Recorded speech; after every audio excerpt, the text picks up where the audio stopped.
Romanos capítulo 5. Romanos capítulo 5. Por 2 domingos nós batemos forte aqui, ou mais, né? Mais de 2 domingos, acho que 3 domingos, na questão da nossa vida com Deus. Né? Sobre a questão do avivamento. E dissemos aqui, pela palavra de Deus, segundo Crônicas capítulo 7, que o maior impedimento ao avivamento é o pecado, né? O pecado faz divisão, falamos domingo passado. E que a chave está na mão da igreja. Está na nossa mão, né? O texto lá dizia: se o meu povo, que se chama pelo meu nome, se humilhar, orar, me buscar a minha face, se converter dos seus maus caminhos, eu ouvirei dos céus, perdoarei os seus pecados e sararei a sua terra. E aí o verso 15 diz: estarão abertos os meus ouvidos e a oração que se fizer neste lugar. E hoje eu queria falar com você algo muito especial, depois de tudo aquilo que Deus chamou a nossa atenção de forma até dura. No ano passado eu nem acabei a mensagem, né? Quem estava aqui viu, ficou até escandalizado comigo. Eu parei, não acabei, eu parei. Chegou uma hora eu parei. Falei, bom ficar em pé. Porque estava tenso o ambiente, né? Mas hoje eu queria mostrar para você a obra de Jesus na cruz do Calvário para nos libertar de toda a condenação e de toda a culpa. Por isso esse tema aí, ó, justificados pela fé. Hoje é noite de ceia. A ceia fala de morte e ressurreição e fala da nossa morte e ressurreição com Cristo.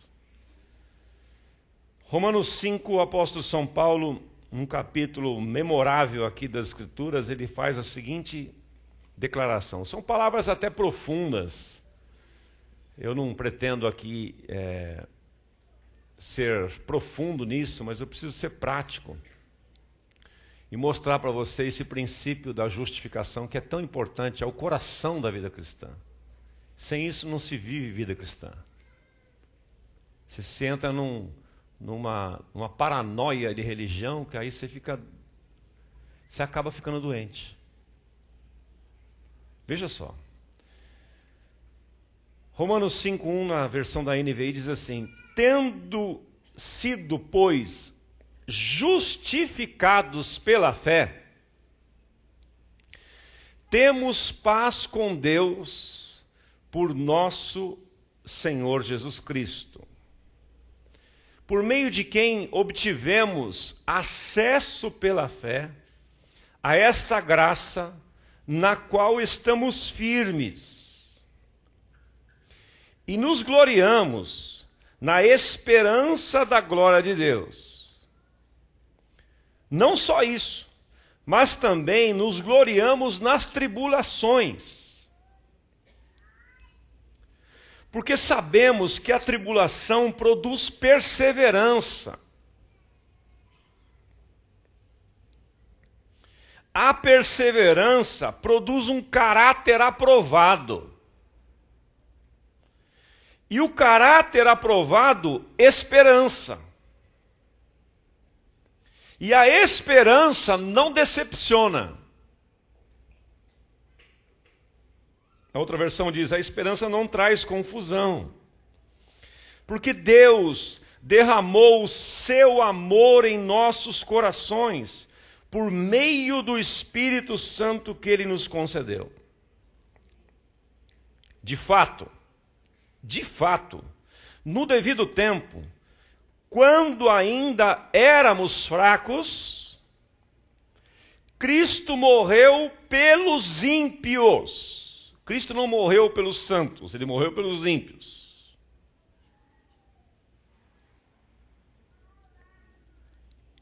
Verso 7. Dificilmente haverá alguém que morra por um justo. Embora pelo homem bom, talvez alguém tenha coragem de morrer. Versículo 8, por favor, leia junto comigo, por gentileza. Mas Deus demonstra o seu amor por nós. Cristo morreu em nosso favor quando ainda éramos pecadores. Quando é que Cristo morreu por nós? Quando éramos. Presta atenção nessa expressão, que é aqui que nós vamos cavar um pouquinho. Cristo morreu por você quando você era pecador. Porque agora você não é mais pecador. Isso assusta alguns. Mas vamos continuar.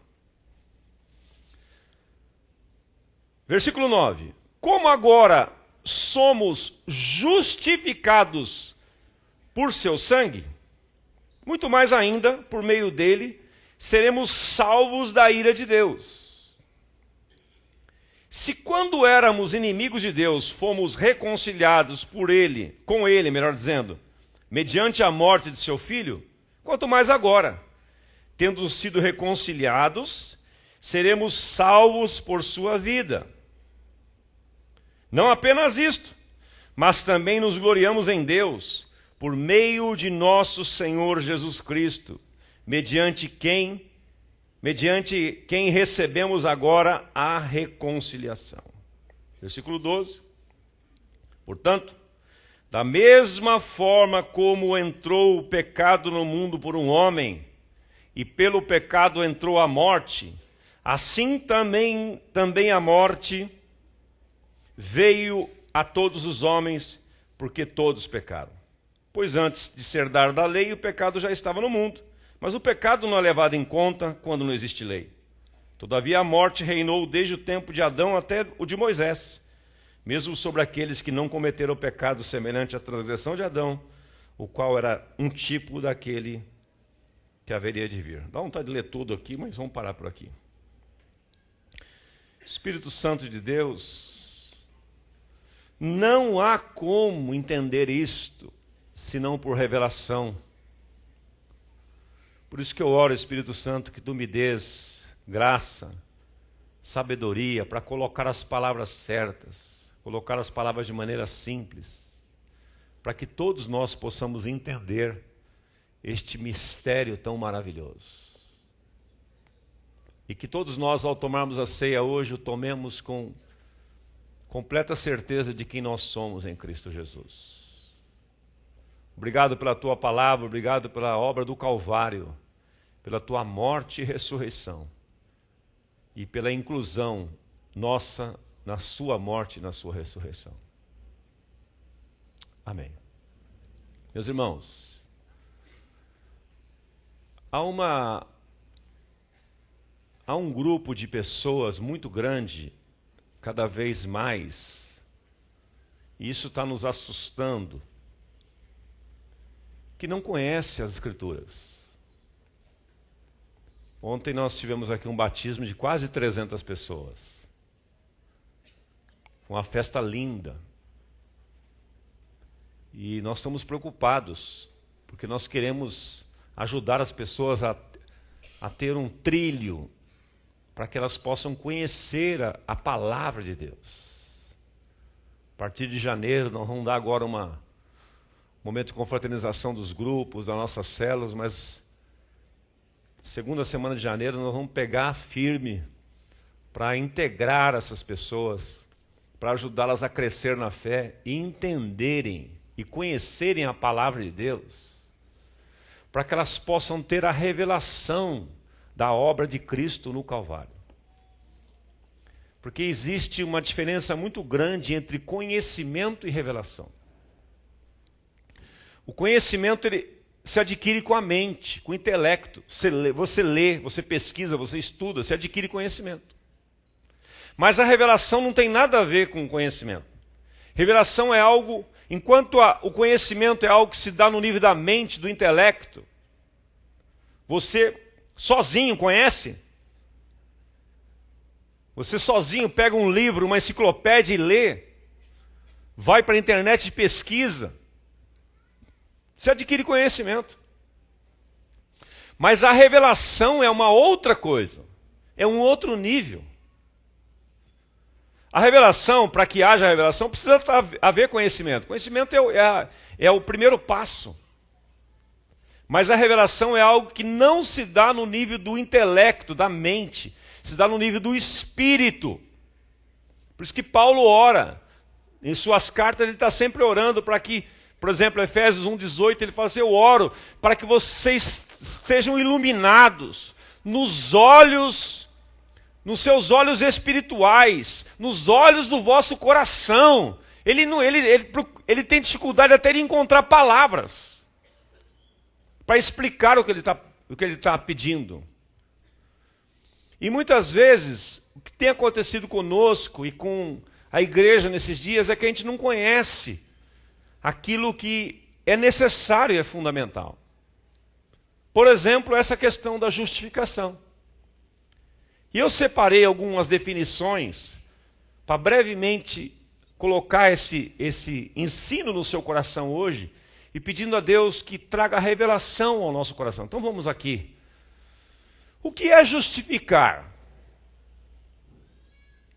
Justificar é tornar justo, é declarar, pronunciar alguém justo e reto. Então o contraponto disso é o seguinte: você está num tribunal, debaixo de uma condenação, esse contexto aí é um contexto que o pessoal chama de forense, quer dizer, é o fórum, é um tribunal, onde você e eu estávamos condenados, porque a palavra de Deus, em Romanos 5,12, que você leu aí, diz que por um homem entrou o pecado no mundo, e pelo pecado entrou a morte, e a morte passou a todos os homens. Então tem muitas pessoas hoje que estão doentes, que estão enfermas no seu corpo, porque estão enfermas na sua alma. E esta enfermidade na alma, ela se origina na condenação. Meus irmãos, não tem coisa pior do que uma pessoa se sentir condenada, debaixo de culpa. Tem um livretinho que eu li no início da minha conversão, nem sei se existe ainda, a Celi já pegou a caneta, ela vai anotar ali, ela vai atrás para nós. A Viagem da Culpa. Conhece ali? É um negocinho assim, ó. Quem me indicou esse livro no início da minha conversão foi o Gil. A Viagem da Culpa. Procura, deve ter até em PDF na internet aí. Mas é uma coisa terrível. E tem muitas pessoas e muitos crentes vivendo debaixo de condenação. Vivendo debaixo de culpa. A culpa corrói a gente, meu amigo. A culpa tira o sono das pessoas. A culpa tira a alegria. Tira o prazer de viver. Uma pessoa culpada, você pode dar a ela um cruzeiro pelas ilhas gregas, ela vai voltar mal. Vai, fica um mês em Cancún, ela volta, lá ela acha tudo ruim. Porque ela está debaixo de uma culpa, de uma condenação. Então, a obra de Cristo no Calvário, ele veio, e Romanos 5,1 diz, justificados, pois, pela fé, temos paz com Deus. Meu amigo, quem não tem paz com Deus não vive. Pode ter dinheiro, pode ter casa na praia, pode ter o que quiser. Não vive. E o que é pior, quanto mais você tem conhecimento da palavra de Deus e não vive a palavra, não experimenta a revelação da palavra, é pior. Porque um ímpio que não conhece a palavra, ele se sente menos culpado que nós aqui. Ele não conhece.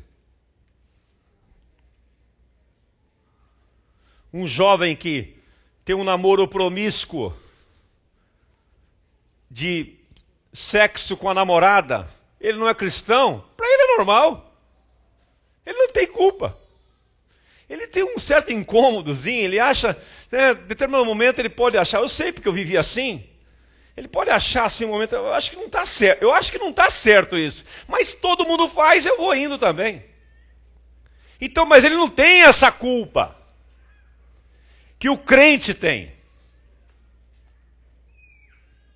E aí, meu amigo, é por isso que tem um monte de crentes hoje, não aqui nesse auditório, graças a Deus, que não tem uma coisa tão simples, que eu já disse semana passada, eu vou repetir, não tem autoridade.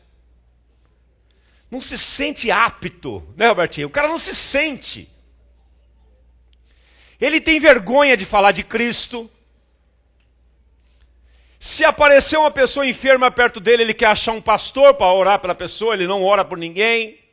Ele não fala de Cristo para ninguém. Se aparecer uma pessoa, então, como eu brinquei semana passada, com um certo nível de possessão demoníaca, ele sai correndo. Porque não tem autoridade. Não se sente habilitado para.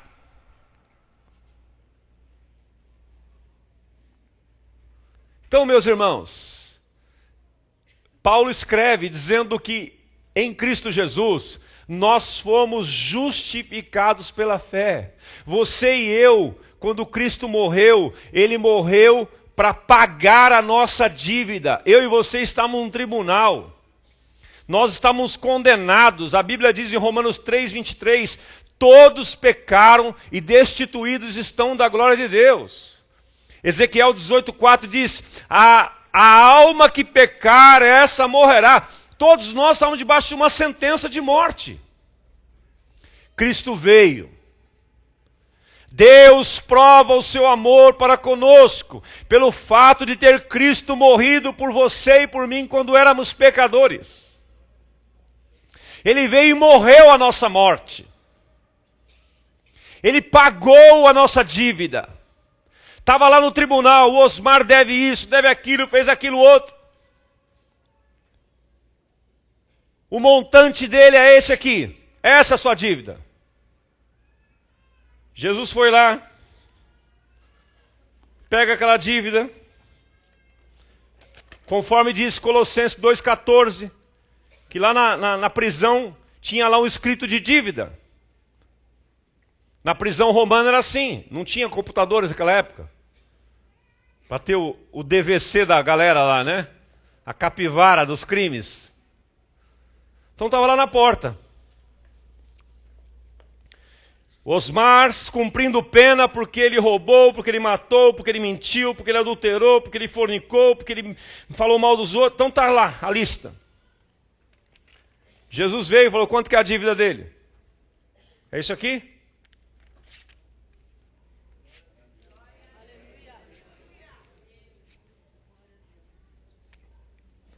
Está pago. Quanto eu devo? Mas, muitas vezes nós não temos a revelação disso. E por não termos a revelação, temos o conhecimento. Todo mundo aqui tem o conhecimento. Mas a revelação é outro nível. Aí o diabo vem me acusar. Porque ele é o acusador. Se eu tenho a revelação no meu coração, eu não dou nem pelota para ele, como diria a turma lá do interior, né? Não dou nem bola. Ignoro. Que nem Martinho Lutero, quando diz a história, um biógrafo dele, dizendo que ele estava um dia deitado, fez o seu tempo devocional, sua oração e tal, depois deitou, daqui a pouquinho acordou no meio da noite, sentiu um barulho, um negócio estranho. Ele acendeu a lamparina do lado da cama, o que ele viu no pé da cama dele, Satanás. Você já pensou? Que tal você ter um encontro com o capeta hoje à noite, não? Acho que eu vou orar para ele ir lá na sua casa. Não, brincadeira, vou não. Para dar só um sustinho em você. Aí diz que Martinho Lutero pegou a lamparina assim, levantou, olhou, viu lá Lúcifer no pé da cama dele. Falou assim, é você que está aí? Achei que era gente mais importante, virou do lado e dormiu. Por quê? Alguém com autoridade. Alguém que não se intimida. E é isto que a obra de Cristo na cruz fez. Tornando você justo. Você não é pecador, você foi justificado, porque justificar é isso aí. Você foi declarado justo, pronunciado justo. Para Deus você é reto. E tem mais. A doutrina da justificação diz o seguinte, que uma vez justificado, Para Deus, Alex, é como se você nunca houvesse pecado. Porque Deus nos olha através do sangue de Cristo. Ele não vê mais os meus pecados. Leia esse livrinho, Viagem da Culpa. Porque Hebreus 8:12 diz assim: porque dos teus pecados e das tuas prevaricações, transgressões, eu não me lembro mais. Não adianta querer tocar no assunto de Deus com o seu passado. Sabe, Senhor, aquele pecado lá? Ele fala, qual? Ah, Senhor, a minha dívida. Ele fala, qual? Aquela que meu filho rasgou na cruz do Calvário? Não seja incrédulo, Osmar. Creia. Justificados, pois, pela fé, temos paz com Deus. Você sabe o que é você estar em paz com uma pessoa? Não é gostoso? Você está com um problema de relacionamento. Você vai lá. Aliás, semana que vem nós vamos falar do outro lado dessa moeda. A paz nos relacionamentos.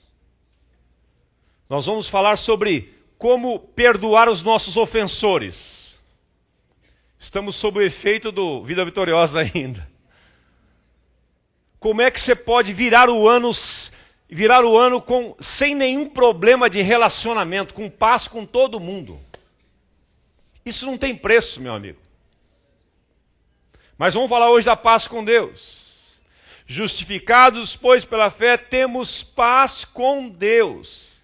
Como eu estava dizendo, não é uma delícia quando você tem um problema de relacionamento com alguém, não cria aquele incômodo.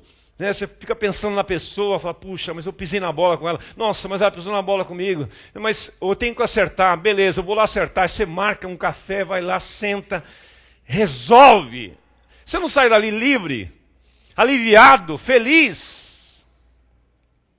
É assim que Deus quer que nós vivamos com Ele. Em paz com Deus. Justificados, pois, pela fé, temos paz para com Deus, por meio de Jesus Cristo. Ele é a propiciação, Ele é o pagamento dos nossos pecados. Caminhando ali, mais uma definição. Olha o que Martinho Lutero disse, que a justificação pela fé é a principal doutrina do cristianismo.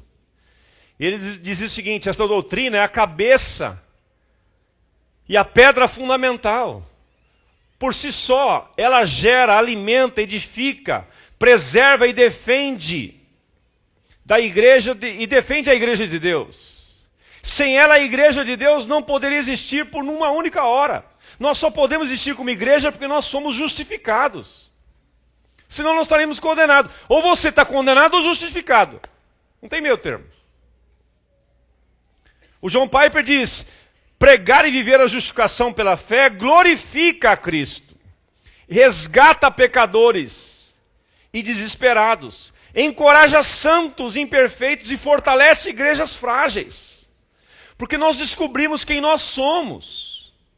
Você foi justificado. Você agora é fortalecido. Você tem paz com Deus. E se você tem paz com Deus, meu amigo, você vai ter paz com todas as pessoas. Se você vive livre de acusação, justificado, Deus te fez justo, está tudo certo com Ele, você não deve nada para Ele, olha que delícia. Aí você pode orar com liberdade, você pode falar com Ele a qualquer momento.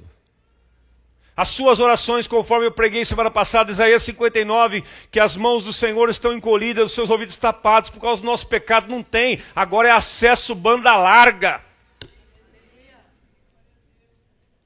Não tem restrição. Você fala, Ele ouve. Você pede, Ele estende a mão. É maravilhoso.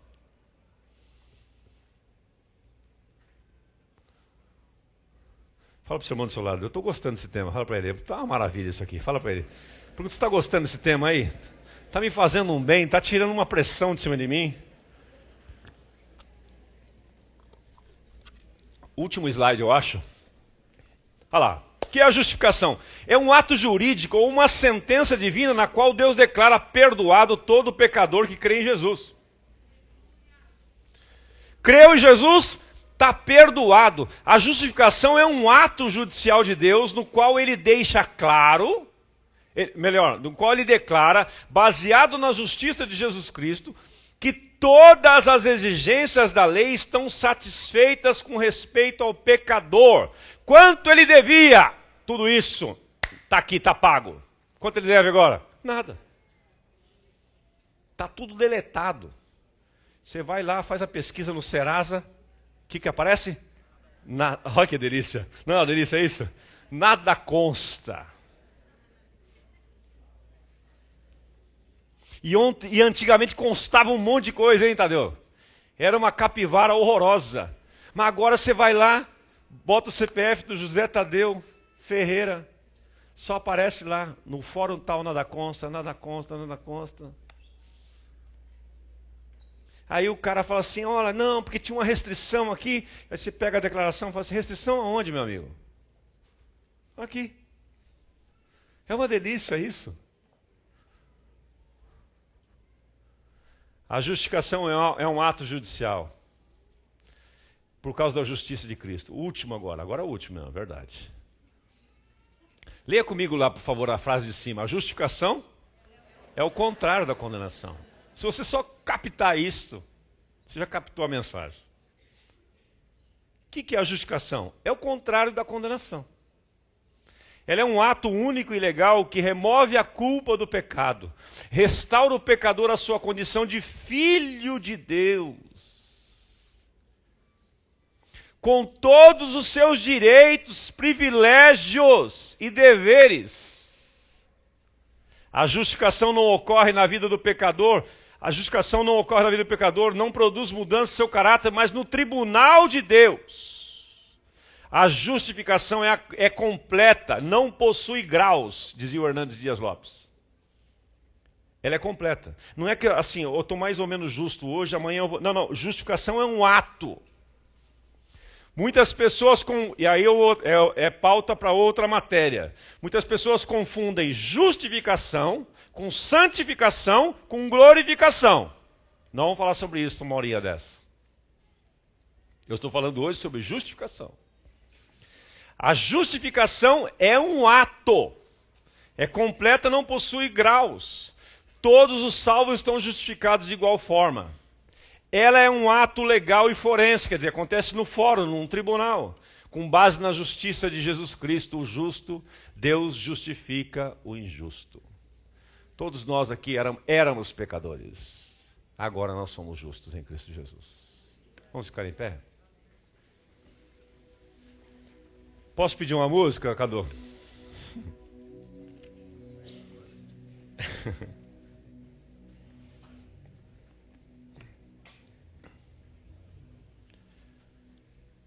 Fá maior.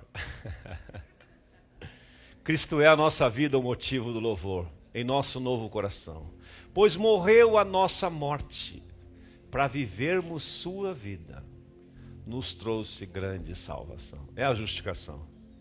É uma justificação tremenda. Levante suas mãos aos céus e agradeça a Deus por este milagre. Você não é mais pecador. Se você creu em Jesus como o único suficiente Salvador, Senhor da sua vida, você agora foi feito justo. Aí Paulo emenda lá em Romanos 8 dizendo, portanto agora nenhuma condenação há para aqueles que estão em Cristo Jesus, que não andam segundo a carne, mas segundo o Espírito, porque a lei do Espírito da vida em Cristo nos libertou da lei do pecado e da morte. Obrigado, Pai, por este milagre tão tremendo.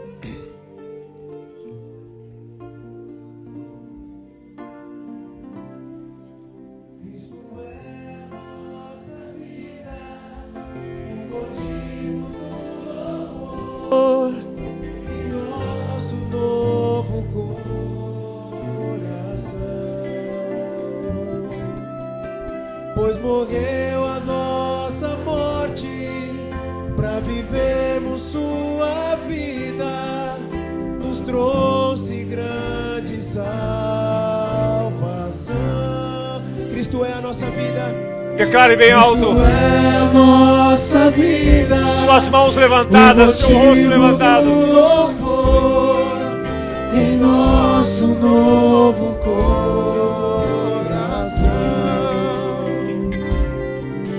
Pois morreu a nossa morte para vivermos sua vida. Nos trouxe grande salvação. Cristo é a nossa vida. Cristo é a nossa vida. Cristo é a nossa vida. O motivo do louvor em nosso novo coração. Ele morreu a nossa Pois morte morreu a nossa morte para vivermos sua vida.